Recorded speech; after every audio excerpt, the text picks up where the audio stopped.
Jack Mercer was an ordinary man with an ordinary life. He worked as a ship engineer in Earth's outer orbit, fixing cargo transports for minimum pay. No family, no excitement. Yes. Just long hours, silence, and the cold hum of machines.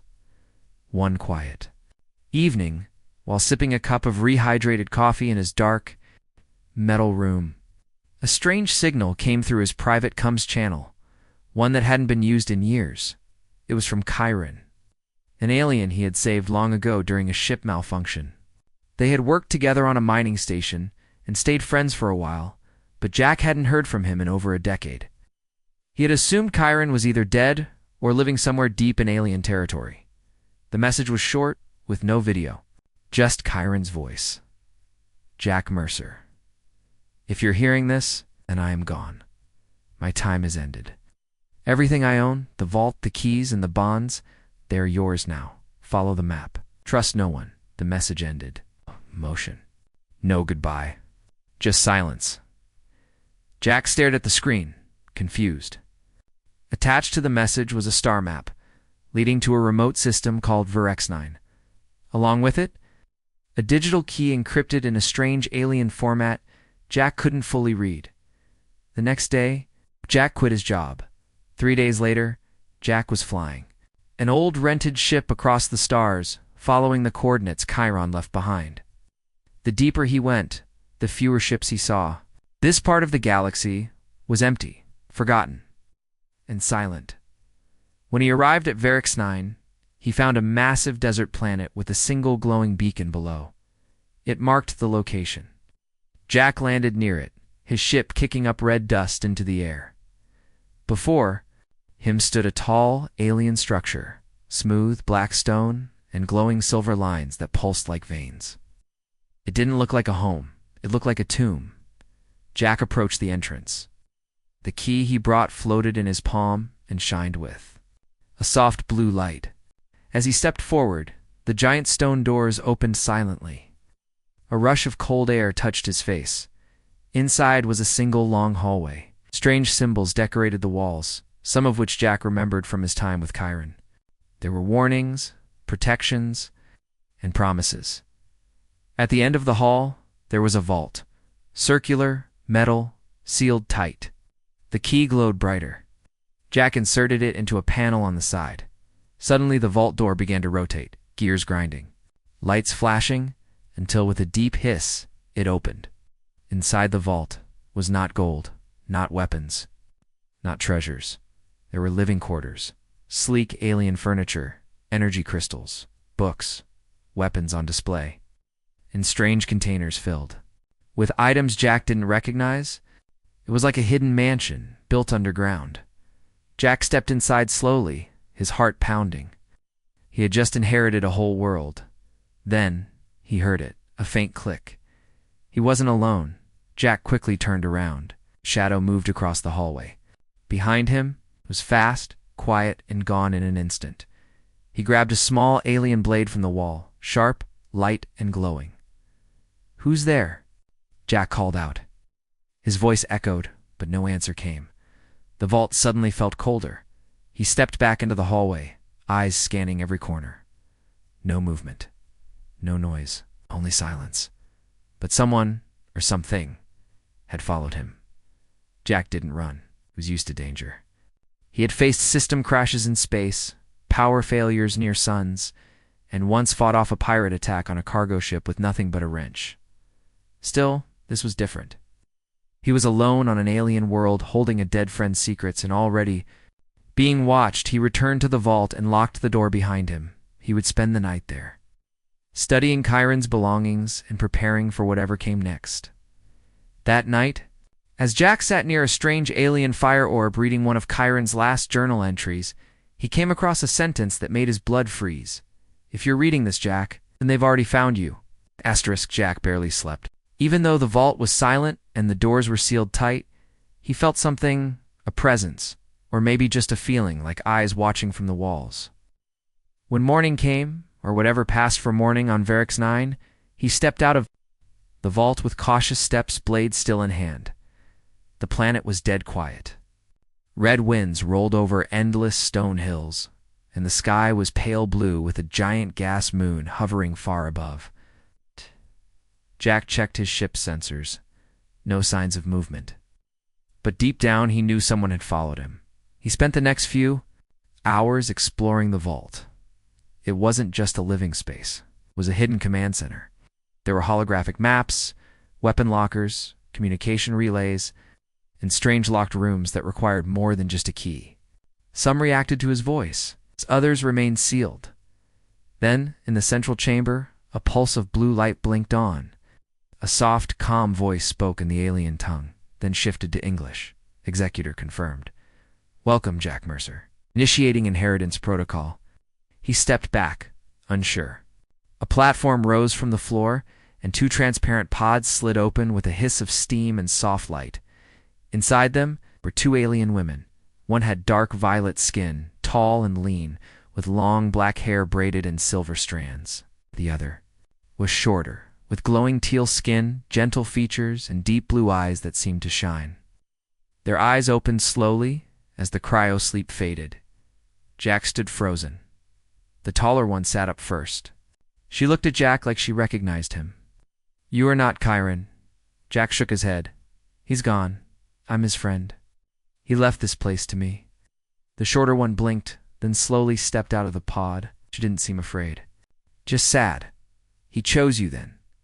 We are yours now." "What?" Jack stepped back, heart pounding. "Yours? What does that mean?" The tall one stood beside her. "Chiron was our bondmate. In our culture, when a bonded protector dies, the oath passes to the heir.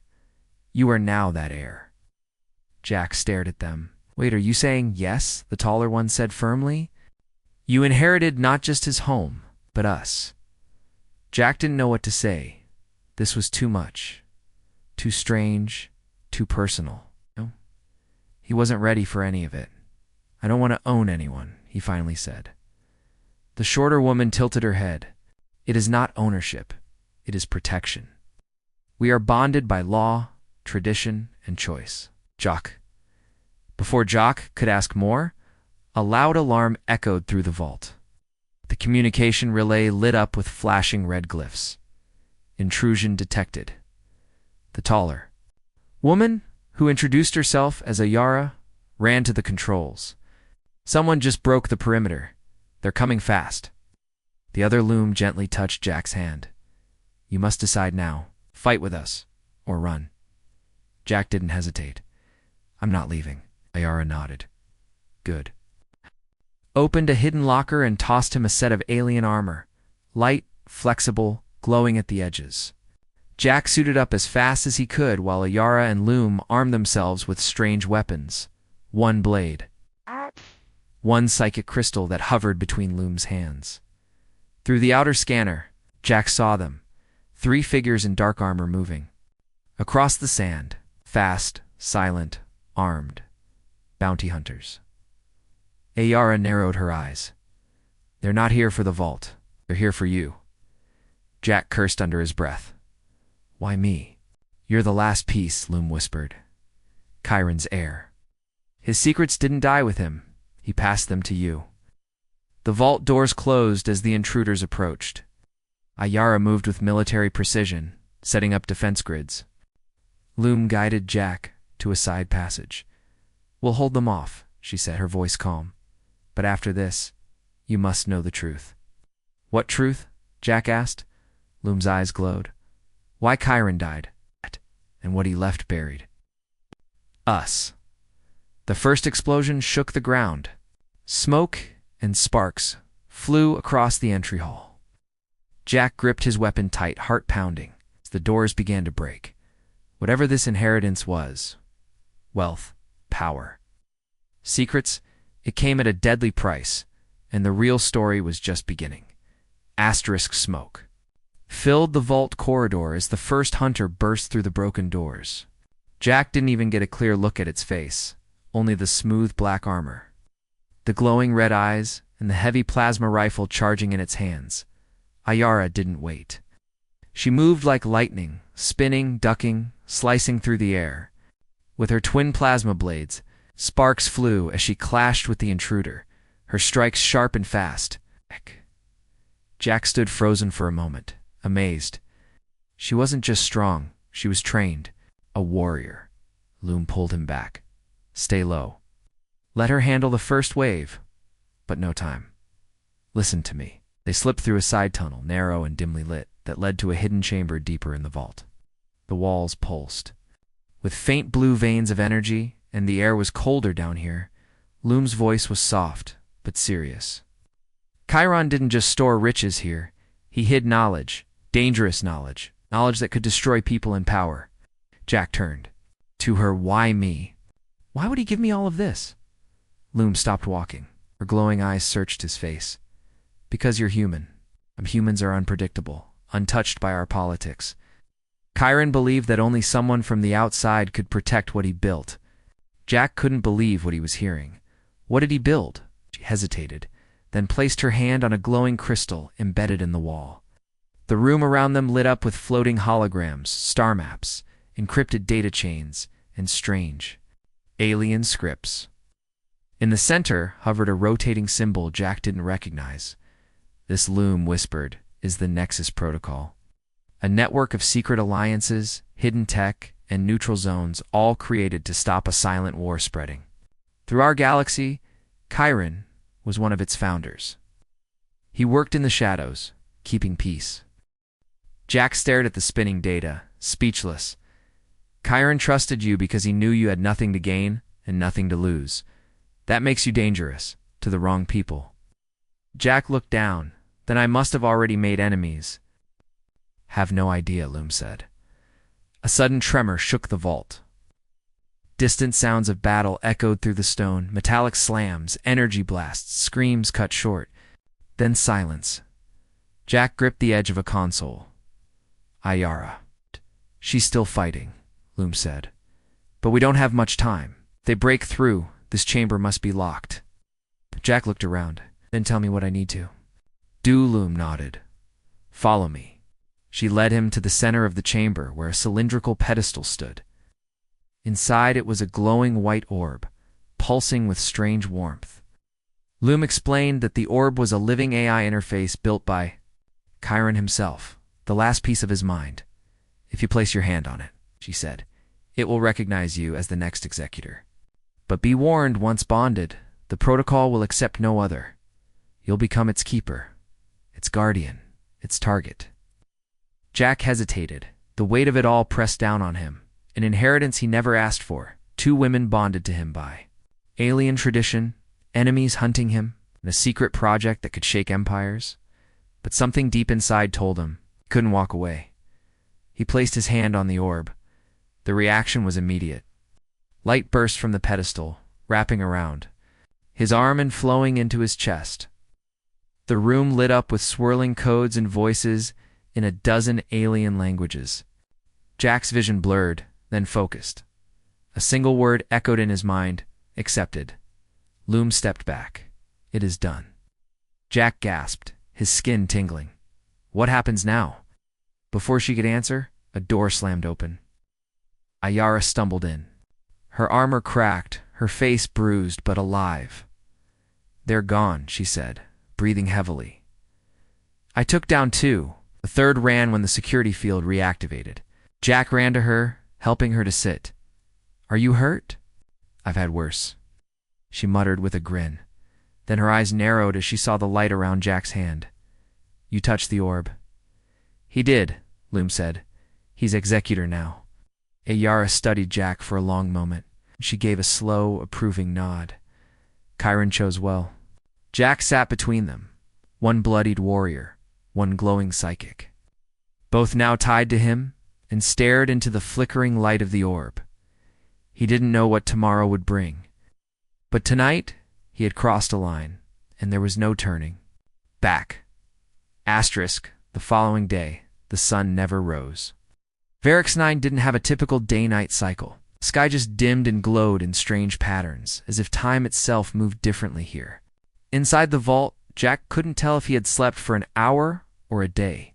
He only knew that his life had changed forever. Ayara was already awake, moving slowly but deliberately, despite her injuries. Her wounds had been treated with some kind of alien gel that sealed skin like liquid armor. She trained silently, blade in hand, moving through fluid combat forms that looked half like dance and half like war. Loom floated near a console, eyes closed, fingers twitching in the air. As she read data only she could see, Jack sat at a small table, sipping something warm from a glowing mug. It wasn't coffee, but it helped. His other hand still tingled from bonding with the orb. Could feel it inside him now, like a second pulse, always whispering at the edge of his mind. He wasn't just a guest anymore. He was the Vault's master. But that came with questions. And today, he wanted answers. He approached Loom. "Tell me the truth.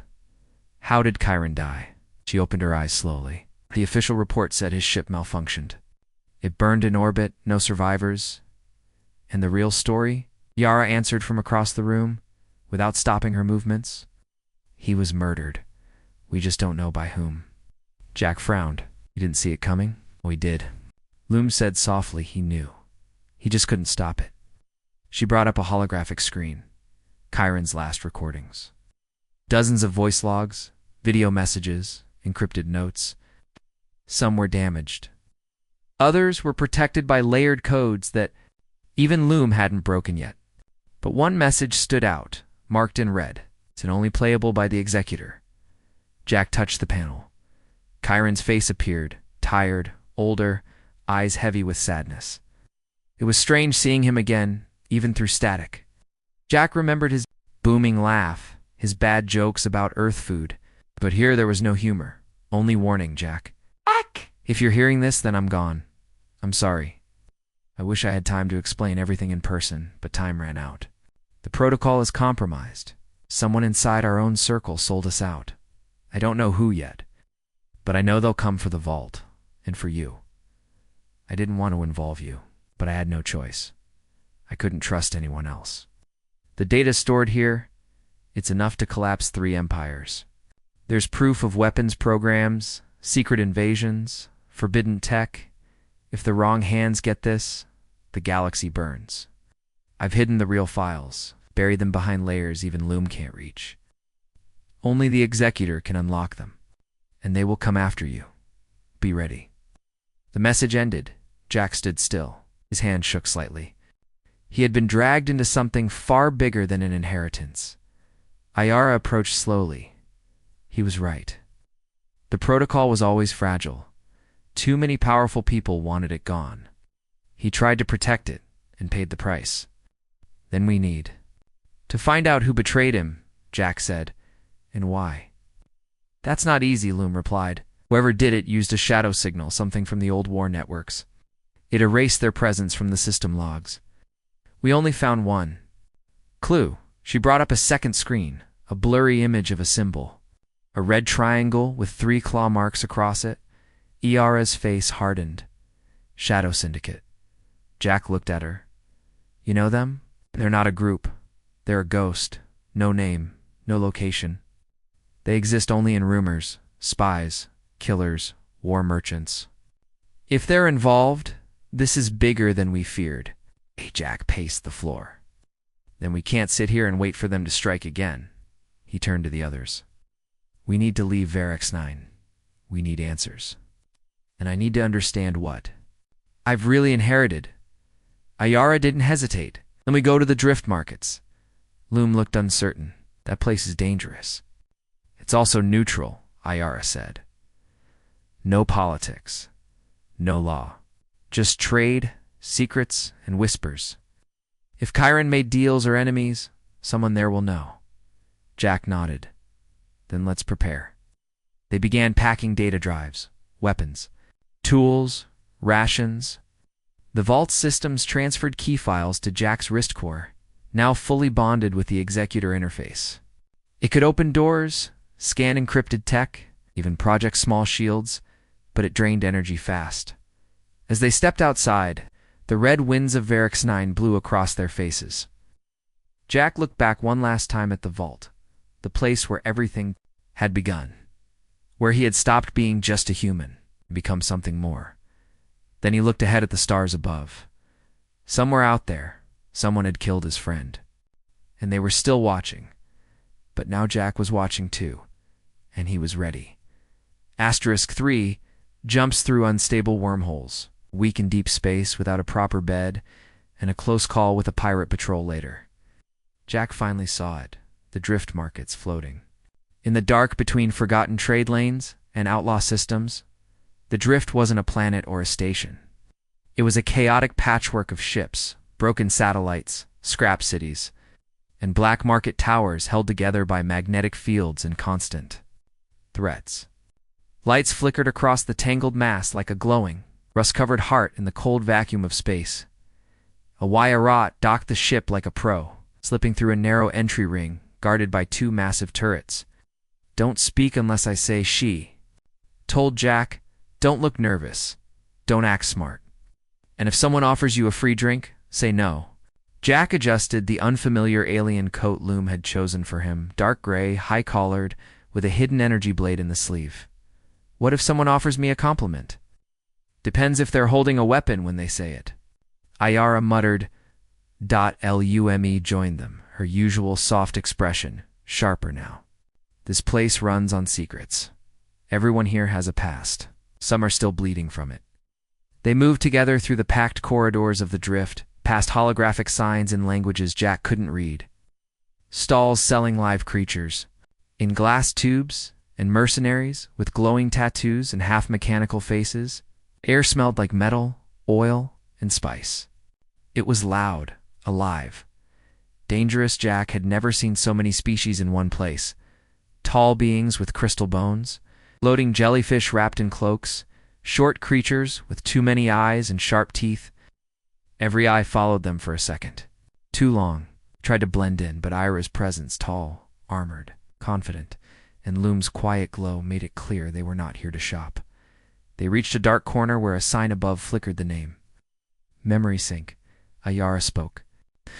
"Lo, the broker here deals in black box data, and forbidden comes logs. If Chiron's killer left a trace, this is where it'll show up." Inside, the room was dim and narrow. Screens covered every wall, each flashing random, distorted footage. A figure sat at the center, skeletal, wrapped in wires, eyes replaced. With spinning lenses, it or they spoke in a glitchy voice. "Name your need, stranger." Ayara stepped forward. "Cryptid shadow signal. 3 weeks ago. Sector 12E, we're paying." The broker's head tilted. "Unusual request. Price is blood or truth. We offer both," Loom said quietly. After a pause, the broker nodded and reached into the data cloud. Glitches danced through the air as a file came forward, fractured, flickering. Only partial. One jump signature, one phrase intercepted, then wiped. The screen displayed a short clip, just audio. "Execute the Chiron protocol. Executor must not rise." Jack's chest tightened. "They knew about me before he died." He whispered. A YI clenched her jaw. "They were waiting," the broker cut in. "Jump signature traces to Orion Fringe. Frozen moon, abandoned listening post. Old war tech still functional? Dangerous, yes, but truth sleeps there." They paid the broker in old credits and rare minerals from the vault. As they left, Jack noticed a figure across the market, staring at them from beneath a hood too still, focused.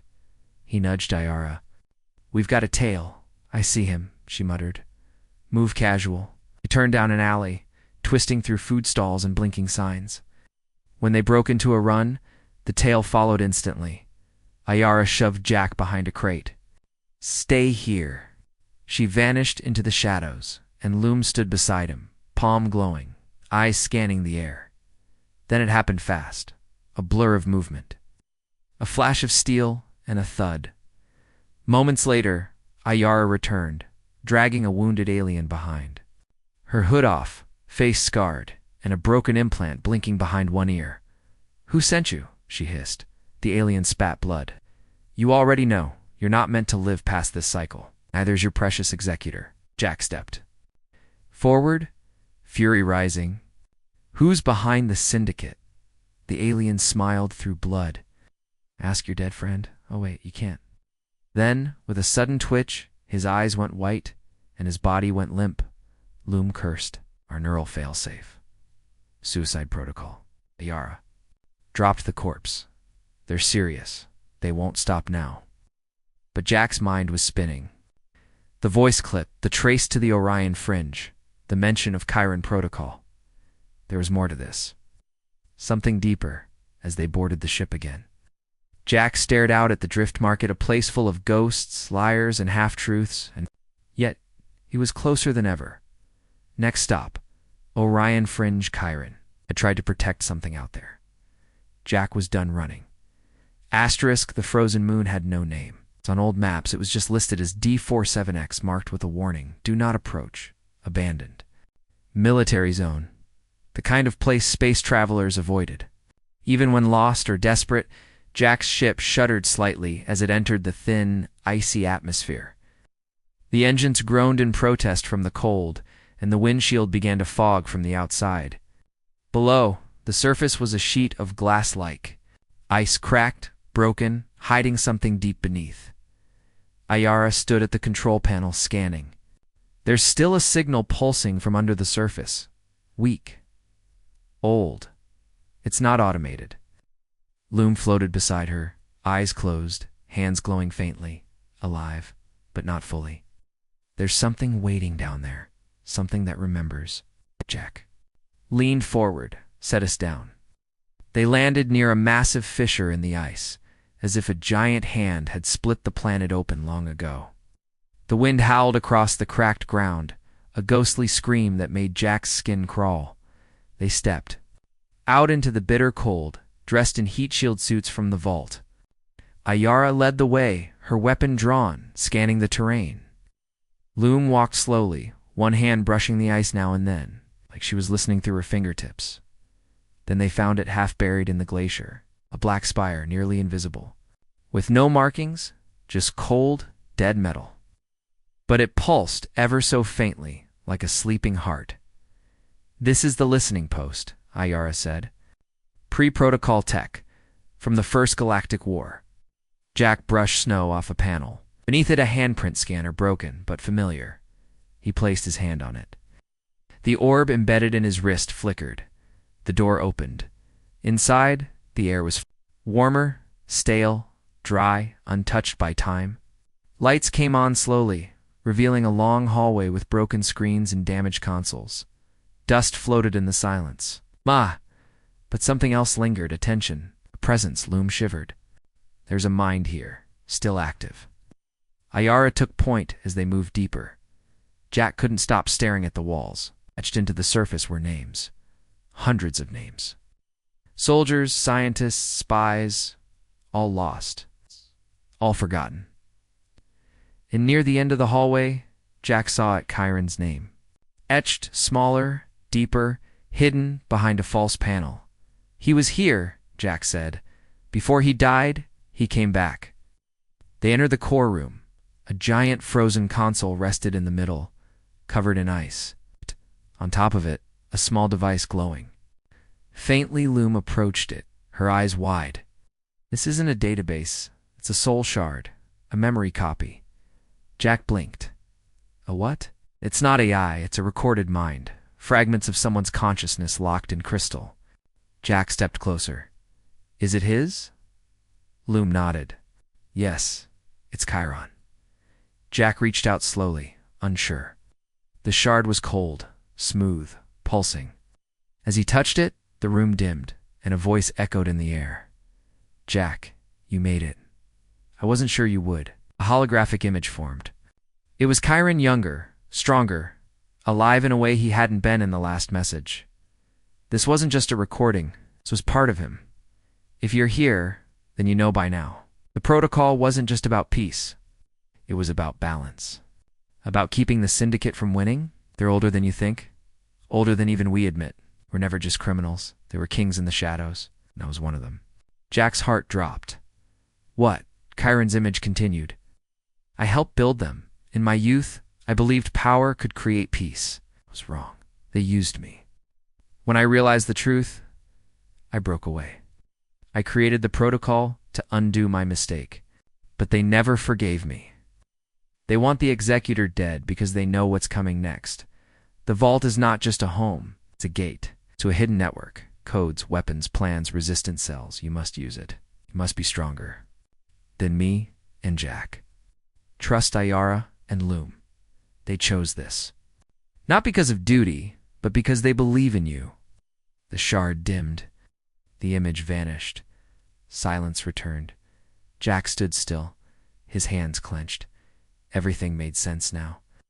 Chiron had once worked with the very enemy he'd tried to destroy. The Executor wasn't just a title, it was a last chance. A final move in a centuries-old war. Ayara placed a hand on his shoulder. You still have a choice, Jack. No, he said. I don't. He looked at the shard, then at his two companions. They killed him. They hunted me, and now I know why. He turned to the console and began uploading the shard into his wrist orb.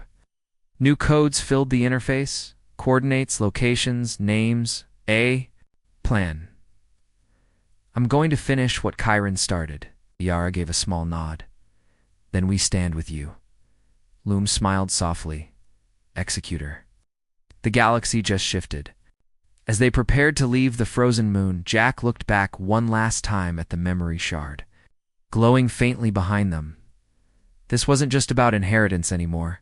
This was war. Asterisk, Jack's ship cut through the stars. The weight of the frozen moon's secrets heavy on his mind. The shard's data pulsed in his wrist, a constant reminder of the war he was stepping into. But this time, he was ready. Ayara and Loom flanked him in the command room, no longer just protectors or wives. They were partners, warriors, and allies, bound by choice and fate. The drift market had shown him the Syndicate's reach. The frozen moon revealed their origins. Now, it was time to strike. Jack tapped the wrist orb, sending encrypted signals to old protocol members scattered across the galaxy. Hidden fleets, underground cells, even rival alien clans who hated the Syndicate's control, all were awakening. The response was immediate. Ships rose from shadow, weapons powered, alliances forged in whispered codes, a rebellion unlike any before. Jack Ayara said, voice steady but fierce, "They know you're coming. Syndicate will not give up without a fight." He smiled, a fierce light in his eyes. Let them come. I've underestimated humans for too long. The first battle erupted near the capital of the Syndicate's empire, a sprawling, brutal megacity built on corruption and fear. Jack's forces struck fast and hard, using protocol secrets to disable weapons and hack systems. The fight was brutal, but the advantage was with the Executor. Ayara led the ground assault, her blades cutting through enemy ranks with precision and grace. Loom controlled the psychic shields and disrupted enemy minds. A ghost in the battlefield, Jack commanded from the flagship. His presence a symbol of hope and fury. But the Syndicate's leader, a shadowy figure known only as the Raven, was cunning. He sent assassins and spies to infiltrate the rebellion, tried to break Jack's trust. But Jack was no longer the lonely engineer from Earth. He was a leader in a final. Desperate move, the Raven challenged Jack to a duel in the ancient ruins of an alien temple, a place where old laws and power still held sway. The battle was fierce. Steel clashed against steel. Minds battled in silence. Jack's human spirit burned brighter than any alien's magic or technology. With Ayara and Loom fighting by his side, Jack overcame the Raven, shattering the Syndicate's hold on the galaxy. As the dust settled, the stars seemed to shine brighter. The war was over, but peace, true peace, was just beginning. Back on the Vault planet, Jack stood looking at the twin moons, two women beside him, not as possessions but as equals. Inherited much more than wealth or wives. He had inherited responsibility, trust, and a new family. He smiled quietly. For the first time, he felt at home, and somewhere deep in the stars. Chiron's spirit rested knowing his legacy was safe. Jack Mercer, once a simple human, had become a legend, the executor of the protocol. The man who changed the stars. Asterisk.